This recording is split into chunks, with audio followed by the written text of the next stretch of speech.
Dans cet exercice, on nous demande de résoudre des inéquations. Pour résoudre des inéquations, on va utiliser les mêmes techniques que pour résoudre des équations, c'est-à-dire qu'on va isoler le x. On peut remarquer ici que l'on a 4x à droite et 2x à gauche. Donc il est plus intéressant de mettre les x à droite de façon à avoir des nombres positifs. Le 4x n'a rien demandé, donc reste à droite. Le 2x qui est à gauche, on fait l'opération inverse, moins 2x. Le 3 qui est à gauche n'a rien demandé, il reste à gauche. Le moins 7, opération inverse, plus 7. Ensuite, on calcule 4x moins 2x, 2x, 3 plus 7, 10. Ensuite, on veut se séparer du 2. Pour ce faire, c'est pas très compliqué, on fait l'opération inverse. Je vous rappelle qu'entre le 2 et le x, il y a un fois.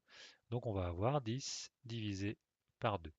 Dès qu'on divise ou multiplie par 2, il faut se poser la question si on doit changer le signe. Je vous rappelle qu'on change de signe uniquement si on divise ou multiplie par un nombre négatif. Ici, 2 est positif, il n'y a aucun changement. 10 divisé par 2, 5. Donc on obtient 5 inférieur à x. Pour trouver les solutions ensuite, il suffit simplement de tracer une droite graduée. On place le 0, on place le 5 sur la droite graduée,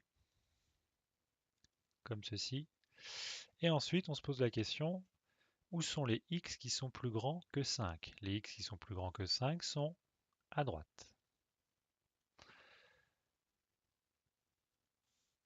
On va alors faire des crochets.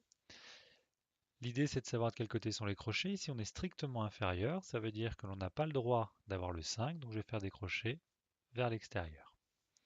Il suffit ensuite de recopier notre droite graduée. On a donc mis un crochet, 5, point virgule, et de ce côté-là, on peut écrire qu'on a en fait plus l'infini. La règle étant qu'en l'infini, les crochets sont toujours ouverts. On va essayer maintenant de faire le deuxième. C'est le même type, sauf qu'on a un inférieur ou égal, ça ne changera pas grand-chose.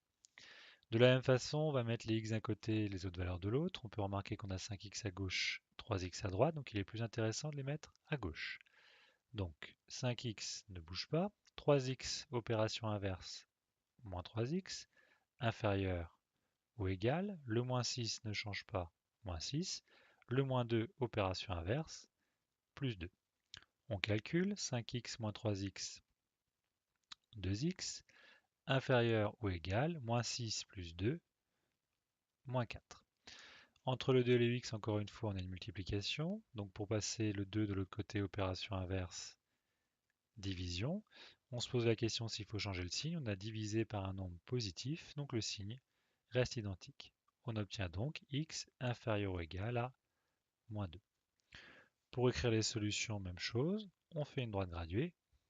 On place le 0 pour se repérer et on place le moins 2. Ensuite, on va colorier les x qui sont plus petits que moins 2. Les x qui sont plus petits que moins 2, ils sont de ce côté-là. On fait nos crochets. Le x doit être inférieur ou égal à moins 2. Ça veut dire que moins 2 est solution. Donc du coup, je vais faire les crochets vers les solutions. Pour écrire les solutions, on recopie exactement le même intervalle. Donc ici, on vient de tout à gauche, c'est-à-dire de moins l'infini. Et on va jusqu'à moins 2. Le crochet en moins 2, on l'a déjà ici. Et en infini, on a dit que c'était toujours ouvert.